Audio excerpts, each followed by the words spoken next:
This is a Nintendo 3DS. It plays 3DS games. This is a Nintendo 3DS that's a 2DS. It's a new 3DS 2DS XL. Yeah, that's confusing. This is Pinky, my new 3DS Pinky XL that has a USB-C port on the back for video output.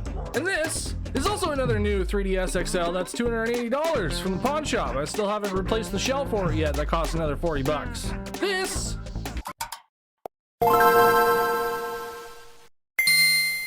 is also a 3DS XXL with a OLED screen. Yeah, this is the DNA Duo paired with the AyaNeo Pocket Evo. And it has two OLED panels. Very, very nice. Looks great and plays even better. Now, why I'm telling you this here today? Well, that's because take two. Now, why am I here today to tell you this? Well, that's because the lovely person over on GitHub, or well, person that has been working on this over at GitHub, David Griswold from the Griswold family. I don't know. I don't know who this guy is. He's just a developer that's been working on this for a while. Has given us the opportunity to actually use Azahar, which is a pretty great emulator, by the way, that was based off of Citra. The option to have two screens running. And the reason why I did my introduction the way I did with all the 3DSs and all that fun jazz was because a lot of people always come here and are like, well, I would just rather buy a new 3DS XL. And it's like, well, for $280 for a used device nowadays in Canada, that is, at least, that's pretty damn expensive for a used device. A used device that could have cookie crumbs inside the HDMI port, or cookie crumbs inside the SD card port, or the buttons might not be working great. There could be so many different things wrong with a used console that you buy that is 10 years old and is $280+ plus repairs. Yeah, I like emulation. Emulation is a lot better in my opinion for so many different reasons, including game preservation. So I have my games still and they're just basically sitting on the shelf being preserved for maybe when I want to play on my original hardware, but not really, because my original hardware has all my games dumped onto it, because you can't buy any games on the eShop anymore because the eShop is closed. You can't even buy any games in the stores anymore because nobody sells brand new games anymore. I have not found a single store in a long time that sells any brand new games. I actually still have a brand new sealed Legends of Zelda Majora's Mask that I came across actually a year or two ago, and it was actually still at the store, and that was because it was at a Shoppers Drug Mart here in Canada, and they had it hidden like down in behind the shelf with a bunch of Wii U games as well. Still marked up at 30 bucks a piece. Pretty sweet, right? Now, games haven't really gone up in price unless they're Pokemon games, but the actual consoles themselves, they really have gone up in price. And honestly, I think it's kind of sickening how much these devices are. I would argue with people if they, you know, went down in price, and I would say, oh sure, go ahead and buy a new 3DS XL if you want to. But honestly, I like the ergonomics of this device right here. This is the AyaNeo Pocket Evo.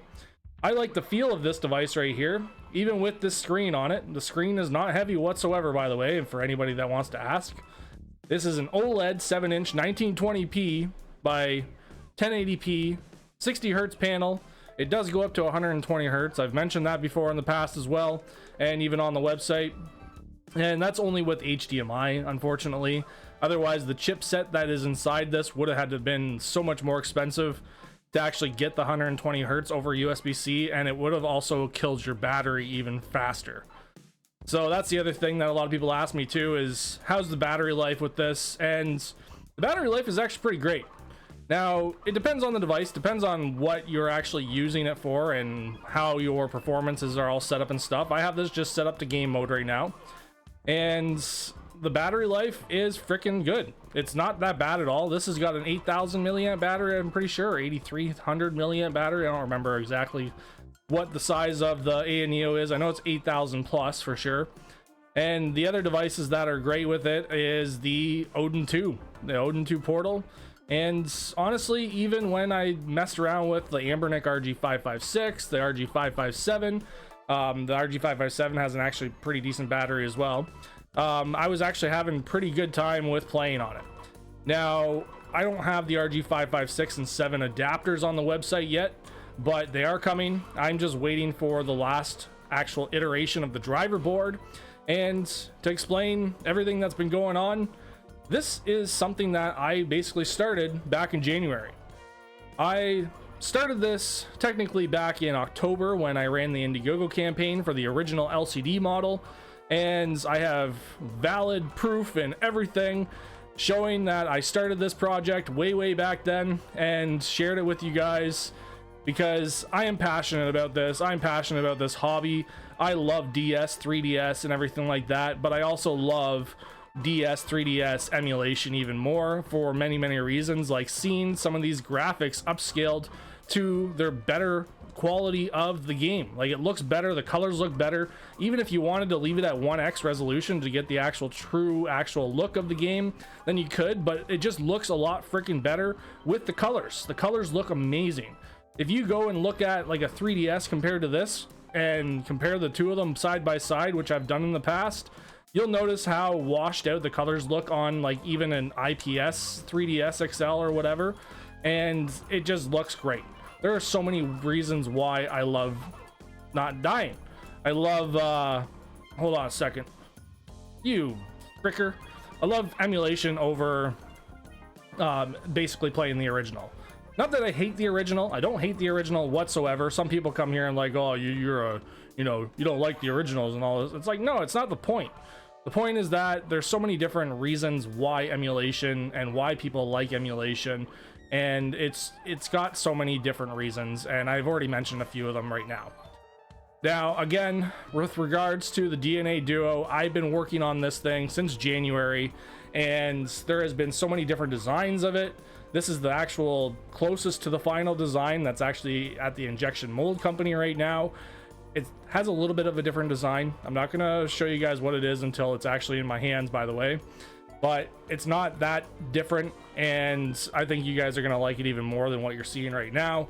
This is just sample plastic and everything, and there has been everything from the driver board that's built inside this. I know some people are like, what's that? That's basically how the actual screen is run, and the driver board handles the signal from the USB-C cable to the actual screen, as it's just a single USB-C cable that I ended up having designed months ago. It's got my actual brand, my logo and everything on it. Yes, that folds over top of the screen like that and just sits like that, and it's gonna look a lot better than it does obviously for the actual final product.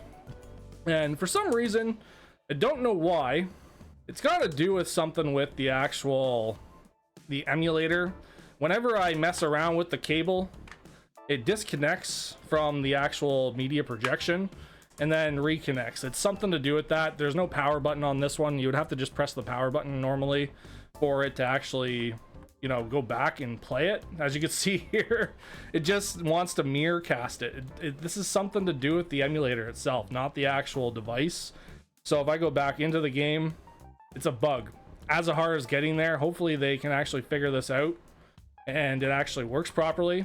Yeah, as you can see here, it's not recognizing the screen again. So that is something that I hope they actually fix soon, because that happens to me even with Melon DS. Now, I think it's also a mix between the driver board or something too. But yeah, see?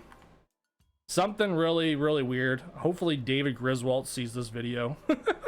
It actually fixes this, maybe. I don't know if it's something to do with the actual casting or what it is inside the actual emulator, but yeah, this happens. Let's see if we can go into some Super Smash Bros. And another thing with this device specifically, when I do the Forced Landscape mode, there we go.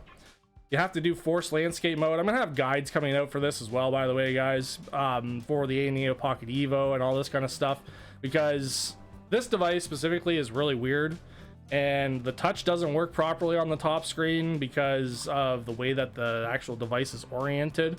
So like, I can't touch the touch screen.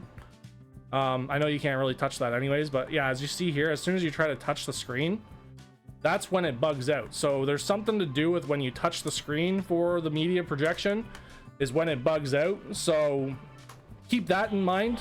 I think we just figured out why this is happening. did some more research. I only had this happen with Drastic, so I guess it makes sense because Drastic is, you know, using the same feature that this is using. So let's go back into Azahar. Let's go actually back into the game that I was just playing, because I do have a save for that. As you can see here, see how the top screen is like that? That's just because of this device. But as soon as I do this, it fixes it. So don't touch the touch screen. That's one big thing with Android, at least. It works with Windows PC and stuff like that perfectly fine, but yeah, we just did some bug testing again, and that's one big thing that I've done a lot of research, a lot of testing.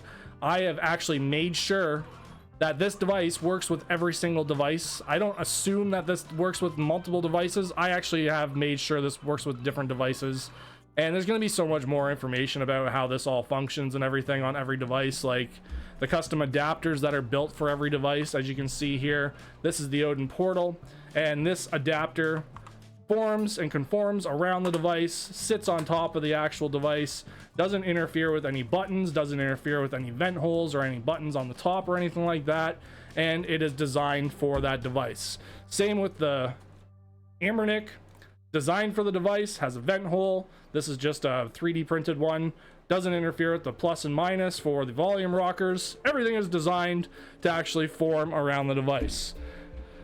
Again, another one, Odin 2, okay? Formed around the device, and the vent holes, doesn't interfere with the volume rocker. And how this works, well, instead of having to take off the entire adapter, you just take off the screen. You can keep the adapter on there if you want to. You can unplug your USB-C cable, the custom one that's been designed, and you can flip it upside down on your desk. Let's move this out of the way. And you can set it like that if you wanted to. So if you have a whole bunch of devices like I do, all stacked up like this, you can stack them upside down. It's a little Easter egg that I'm telling you guys during this video, and yeah, trying to present it to you. And then when you're ready to play some DS emulation again, snap on your actual screen, okay? And then when you don't have a broken hinge like I do, ignore that. It's still prototype plastic, by the way. I didn't actually screw that one in either. You plug it in, put it all around your actual back end, slap it over, listen to it crack open, and then you can play some Melon DS or whatever you want to play, 3DS, so on and so forth. So I want to hear what you guys say, or have to say, if it's not in an ignorant way. Yeah, I can't talk today because I've been sick all week. About the DNA Duo, what do you think about 3DS emulation, DS emulation, and all that fun jazz in 2025?